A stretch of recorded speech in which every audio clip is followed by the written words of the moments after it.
fahasahiranana ny vahoaka malagasy manjaka ny kolikoly amin'ny endriny samihafa. Any amin'ny birao moa zany dia izay ahitana kolikoly betsaka. Tena mampahantra firenena mihitsy ny sin'ilay kolikoly satria efa tsy ao anatin'ilay fahamarinana intsony. Miangeza miantsana mampisaraka ny vahoaka sy ny olom-boafidy, miampitombo ny tsy fifampitokisana eo amin'izy ireo. Tena afaka lavitra mihitsy amin'izao fotoana izao. Lavitry ny afo ny kitay amin'izao. Tsisy hafanana firy andeha amin'ny vahoaka fa ohatran'ny tokony hanantona amin'ny vahoaka mihitsy ny olom-boafidy. Tsy matotra. Hoe manao propaganda izy dia amin'izay izao manamboatra ny zavazavatra tokony amboariny ety ivelany. Ny vahoaka zany izao dia tsy dia matoky fitondrana satria rehefa tonga eo amin'ny fitondrana ny olom-boafidy zany dia tsy mahatsiaro an'ilay vahoaka. Marefo dia marefo ary tsy ampy ny fahafantaran'ny vahoaka malagasy ny zo sy ny andraikitra ny tsara ho fantatra mikasika ny fiainam-pireneny. Tsy afaka mandeha an-tanana ny fiainam-pireneny ny vahoaka malagasy noho tsy fampiny torohay sy ny serasera. Maro ny zavatra tokony ho fantatra ny vahoaka. Ohatra fotsiny izao resantsika ilay hoe vokatra eo amin'ny ministera tsirairay. Araka izany rehetra izany dia nisy ny hetsika tamin'ny alalan'ny tetikasa idirika izay nivolavolan'ny UNESCO ary novatsiany tairam-bola firenena mikambana ho amin'ny famafisana ny fandriampahalemana na PBF vola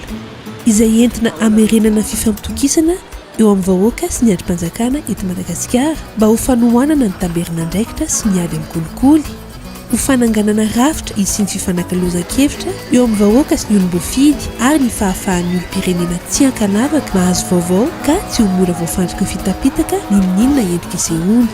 Halala ny zony sy ny adidiny ary andray andraikitra amin'ny fiainam-pireneny.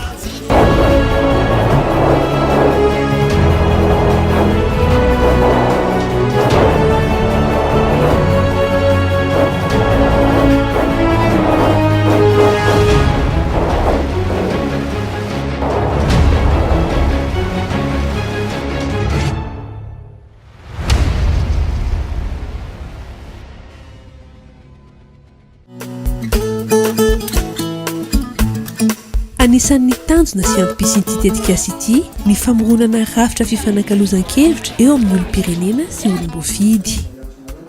Mandritry ny roa taona moa no anatanterahana ny tetikasa ka ny tetikasa voalohany izay notanterahina tamin'ny taona 1740 dia niompana indrindra tamin'ny fanamafisana ny fahaiza-manaon'ireo mpanao gazety sy fananganana gazety boky mahaleo-teny misahana fanadiadiana eny anivon'ny fiarahamonina. Ary ny tetikasa faharoa dia miompana indrindra tamin'ny fanamafisana ny foiben'ny torohay sy ny foiben'ny fitondram-baovao eny anivon'ireo andrim-panjakana misy eto Madagasikara.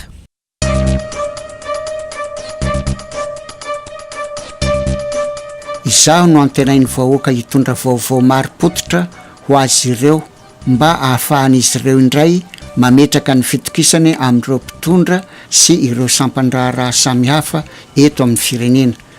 Tsy mora tokoa nefa izany fa mila fanohanana hatrany ity sehatra asa ity. Mpanao gazety aho.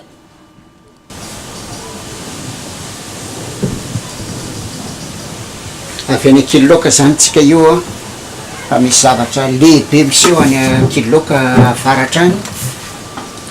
fa voasazy ny fokon'olona ray manontolo. Izy no razasariny 5 taona izy amin'izao fotoana izao ary efa 10 taona tao anatin'ny asa fanaovan-gazety. Mbola amperinasa amin'izao satria solitena ny mpanao gazety an-tsoratra maromaro aty Toliary. Mitantara ny fomba fiasany izy. Voalohany indrindra aloha tsy maintsy eo le nakana feo.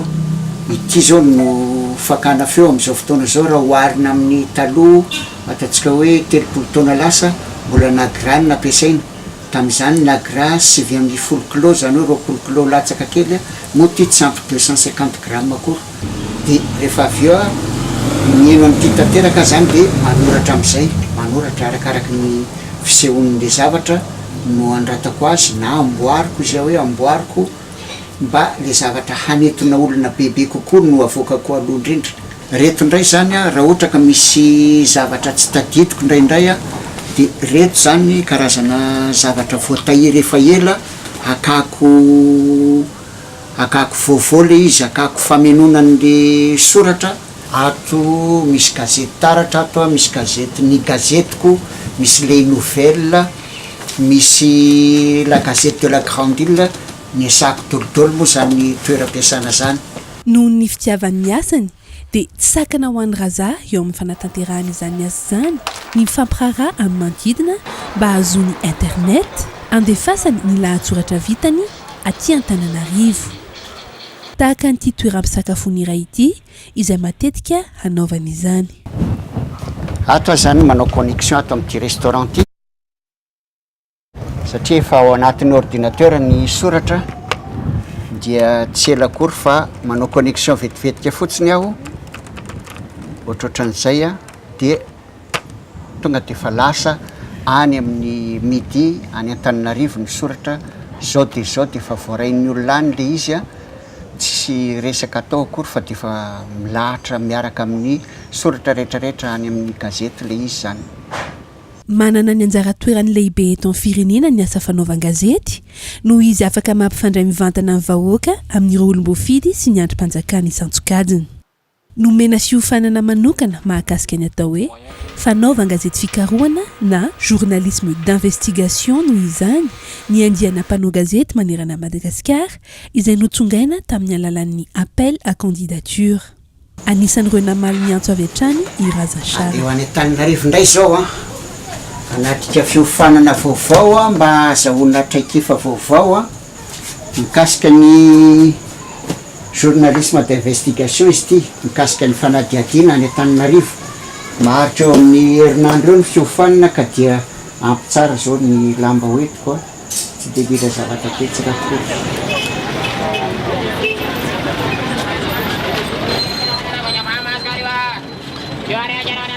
Inefatra miantaona ny fiofanana izany hoe misy andiany efatra no tanterahina ny volana aprily ny taona 17 ny fanofanana ny andiany voalohany. Fiofanana izay milafika amin'ny resaka fitondrana tsara tantana ka isaky ny mamarana andiany iray dia tsongainy ireo loha-hevitra folo tsara indrindra no fakafakain'ireo mpanao gazety nanaraka fiofanana ary avoaka anaty gazety boky mahaleo-tena sy maimaimpona nomena ny anarana hoe Trandraka. Raha ny zava-misy eto amintsika ny asa fanaovan-gazety miankina amin'ilay organe de presse dia io organe de presse io nefa ny mametra an'ilay mpanao gazety tsy afaka andeha hiditra lalina eo amin'ny asa taona na eo amin'ny fitrandrana taona ka ny magazinina Trandraka na ny gazety boky Trandraka dia sehatra anankiray ny volavolain'ny UNESCO naraka amin'ny OGM sy ireo mpiara-monina nantoka hafa ahafahan'ny mpanao gazety malalaka kokoa mamoaka an'izay voka-pikarohana sy fitrandrana taona mahakasika na vaovao manaraka loha-hevitra samihafa ary miovaova araka ny fifanin'ny Trandraka. Rehefa vita ny fiofanana dia nivoaka tamin'ny fomba ofisialy ary notolorana sertifika avokoa ireo mpanao gazety nanaraka izany fiofanana izany. Andriamatoa Andra Arsan, mpanao gazetiny Cool TV no nahazo voalohany tamin'ity andiany voalohany ity. Am'la accord de collaboration na protocole d'accord na protocole de collaboration ny média journaliste tsy mitandro finaminana izy efa karakaraha UNESCO ihany.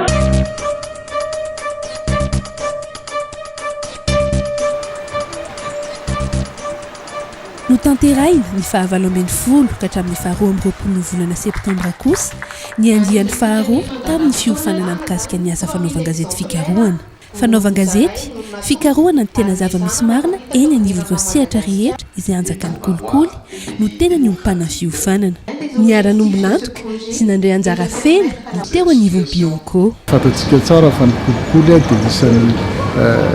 antony anankiray izay misakana zany fampandrosom-pirenena zany dia izay indrindra zany no isan'ny hoe nahasarika anay iray nombonantoka tamin'ny lafitry ny mpanao gazety mba ahafahana manana n'ireny mpanao gazety matianina amin'ny fanaovana fambodim-pitorana mikasika izay mety hotrangana kolikoly na izay zavatra mety manotohana ny fampandrosom-pirenena zany eto amin'ny firenentsika.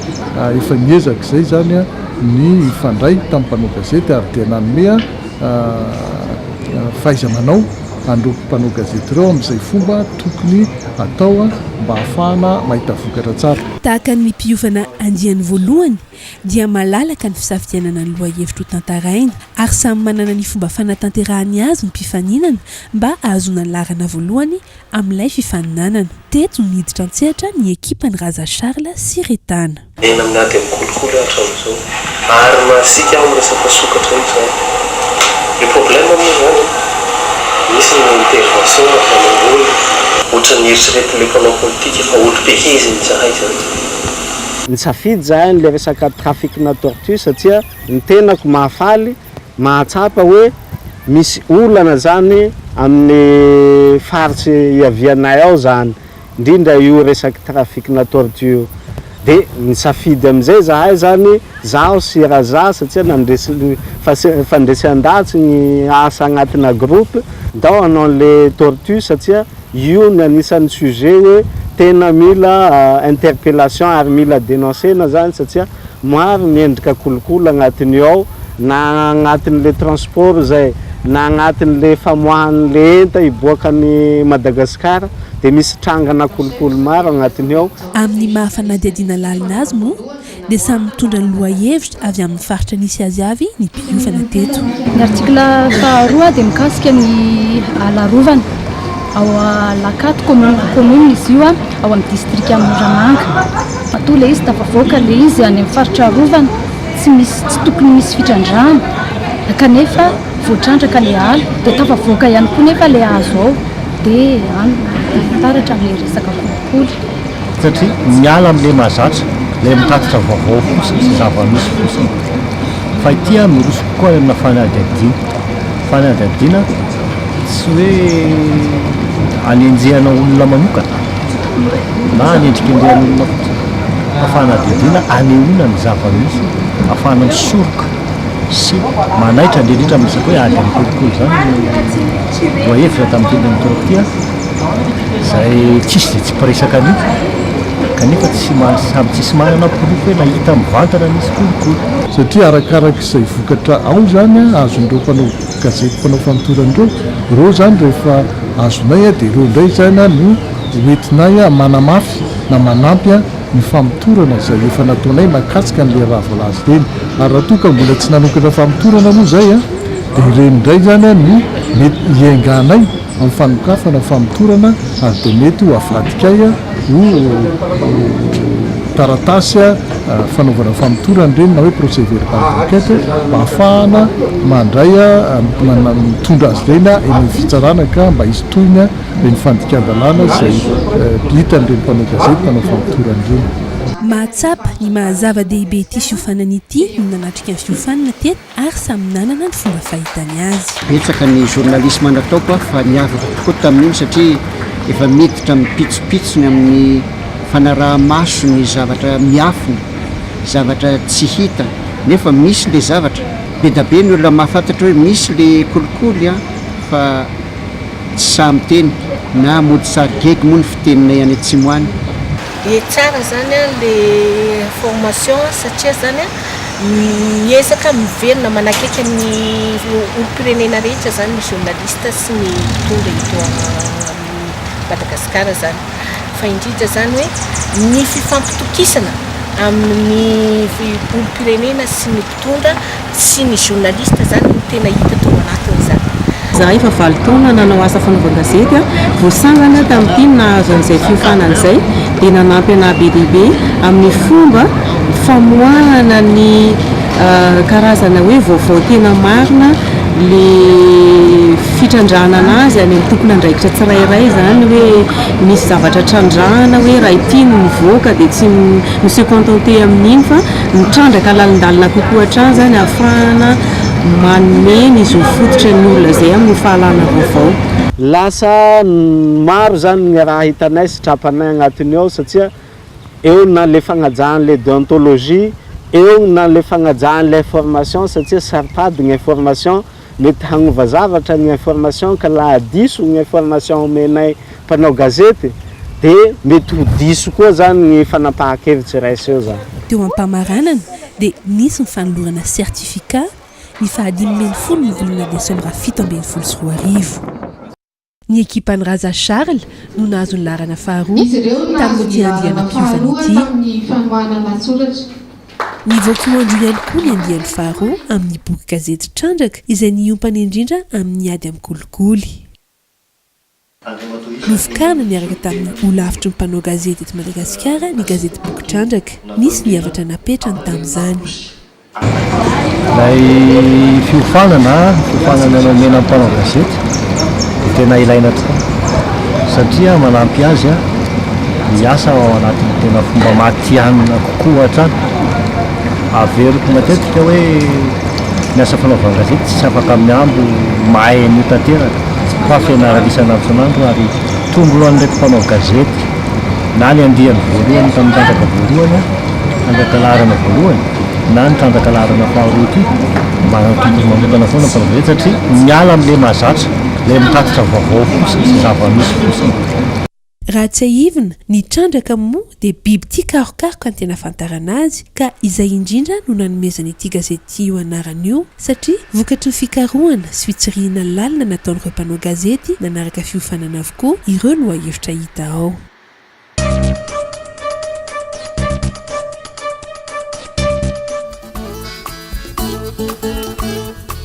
Anisan'ny singa iray eo amin'ny fahatongavana amin'ilay fanjakana tsara tantana manaja mangarahara ny fahafahan'ny olom-pirenena iray mahazo vaovao toy ny fahafantarana ny antom-pisiana ny vokatra sy ireo iraka ataon'ireo sampandraram-panjakana samihafa sy ireo ministera na androm-panjakana isan-tsokajiny.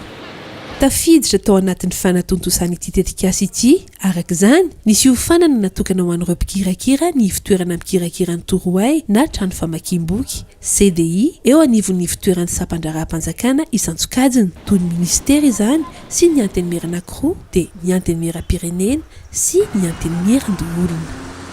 Nisy arak'izay hoy ny filana eo amin'ny lafiny fiofanana zany mikasika an'izay fitantanana ny trano famakiam-boky na ny fitoerana mikirakira torohay izay satria tsapa nandritra ny taona maro fa somary atao hoe adinodino zany ireo ifitoerana ireo kanefa dia manana ny toerana lehibe eo anivon'ny ministera tsirairay misy azy ireo asa sy vokatra eo anivon'ireo sampandrahara ireo izay ilaina ny fahafantarany olom-pirenena atongavana amin'ilay mangarahara zany sy tamberina andraikitra izay singa sy fenitra atongavana amin'ilay fanjakana tsara tantana tany-tandalana ary ny ady amin'ny kolikoly. Ny fiofanana moa dia niompana manokana mikasika ny fitantanana sy fandrindran'ireo fitoerana mikirakira ny torohay na trano famakiam-boky CDI ny fomba fampafantarana ny antom-pisiany sy ny iraka izay ataon'ireo sampandraram-panjakana mba ahafahan'ny olom-pirenena mandray anjara bebe kokoa sy mitondra ny anjara birikiny amin'ny fahatongavana amin'ilay fanjakana tsara tantana. 2 izy ireo no voatsonga anaraka fiofanana. Navitrika dia navitrika tokoa ny mpiofana nandritra fotoam-piofanana izay natao tetsy amin'ny Le Pavé Antaninarenina ny 7 Novambra 2024. Anisan'ny nandray anjara tamin'izany ny teo anivon'ny gendarmerie pirenena ny Banque Foibe Madagascar ny antenimieran-doolona. Dia ilaina tokoa ny formation toy izao satria mahatsiaro fa misy tokoa zany atao hoe tombotsoa goavana raisin'ny mpiray tanin-drazana izay tsy hanavahana hatrany madinika indrindra ka hatramin'ny faran'izay antitra mbola afaka mitsidika ary manovo fahalalana amin'ny biblioteka na ny tranomboky zany izay misy isaky ny ratsamangaika rehetrarehetra eto Madagasikara. Ny formation natao zao aloha zany dia momba ny leadership dia momba ny hoe technique de communication ary ny hoe archivage. Le formation reo zany tena ilaina mihitsy satria en tant que hoe en centre de documentation anao hoe ilaina nge centre de documentation satria ny hoe ny information documentaire zany re zany manampy amin'ny fandraisana décision ho an'ny mpitondra zany. Dia hitanao tsio zany hoe anisany hoe eo amin'ny hoe leadership zany fantatrao zany hoe aiza ny toeranao inona ny zavatra tokony ataonao en tant que leadership ianao anatin'le centre de documentation technique de communication ahoana moa no azahoanao mitondra na centre anankiray raha tsy mahafantatra anao ohatran'izao hoe communiquenao amin'ny olona hoe tafita ve zavatra information ny asanao hoe tafita zany satria ny asanao zany dia hoe mifournir information amin'ny olona ka tafita ve zay ny nataona androany zany dia mitsiasika ny fitehirizana ireo tonta-taratasy na hoe archivage. Za io moa zany dia eo amin'ny antenimieram-pirenena na hoe assemblée nationale ho tsy mba zaza ny ataona eo zany dia ny projet de loi sy ny fikitasiana andreny PV reny na procès verbaux amin'ny mahasadybidy ireo taratasy ireo dia maro ireo taratasy hatrany amin'ny taona maromaro teo aloha teo izay tsy tokony ho ariririna foana zany fa tsy mahatsy tehirizina amin'ny alalan'ny tikatra formation izay nataonay androany ity dia nahita zany izay zava-baovao efa asa mahazatra ihany izy io fa mba manaraka ny teknika moderna zany izay dia mahita hoe mba tena tsara tokoa mba nisy zavatra vaovao tsara tsy fahitanay tato nefa azonay androany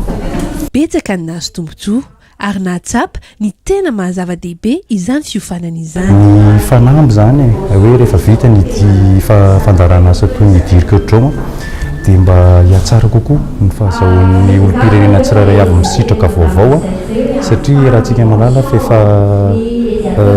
andrekinan'ny fampandrosoana indrindrindrindrina ny antom-pisin'ny olombelona tsirairay avy ny fahazahoana vaovao tena tente amin'ny UNESCO angambany dia teny tokana hoe pérennisation an'le centre de documentation dans tous les domaines zay angamba dia misaotra ny UNESCO zany fa le formation nampanao amin'ny UNESCO mbola nampitombo le zavatra efa mba hitanay tany aloha zany misy arany mbola tsy hitanay dia hitanay tato amin'ny formation nomeny UNESCO mikasika ny leadership ohatra tsy nanao an'iny mihitsy zay raha tsy tamin'ny UNESCO tamity ny afatra amin'ny UNESCO zany dia misaotra betsaka fa tena afa-po zahay mpanao formation dia mbola mangataka etapo mba izy foana ny formation fa mahafinaritra le izy misaotra tompoko dia niafatra ho an'ny UNESCO zany dia hoe tianay ny hanomezana ny formation mba ahafahanay manatsara ireo expérience professionnelle izay efa nanananay ary tianay tombo hatrany satria ny vanim-potoana dia mivoatra dia mila maharaka ny zava-misy zany zahay ny fahavalon'ny volana novambra 7 kosa no notolorana certificat ireo tompona andraikitra ny CDI rehetra izay nanatrika izany fiofanana izany